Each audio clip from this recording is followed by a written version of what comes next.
বেশ কিছুদিন ধরে ভাবছিলাম এই রঙিন পেপারগুলো দিয়ে কি বানানো যায়। ভাবতে ভাবতে ঠিক করলাম কিছু রঙিন ফুল বানাই। ব্যাস, সেই মতো একটা কাগজকে ভাঁজ করে ফুলের পাপড়ির শেপ করে কেটে নিতে হবে। একটি বড় আর একটি একটু ছোট করে কাটতে হবে। তারপর আঙুলের সাহায্যে একটু মুড়িয়ে দিতে হবে।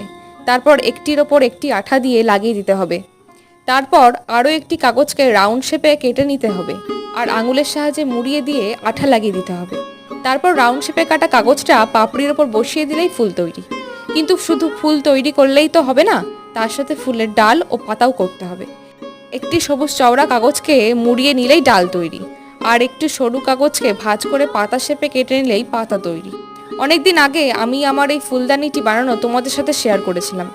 তার মধ্যেই ফুলগুলো সাজিয়ে দিলাম। রঙিন ফুলগুলো তোমাদের কেমন লাগলো অবশ্যই কমেন্টে জানাবে। আজ তবে এইটুকু, দেখা হচ্ছে নেক্সট ভিডিওতে।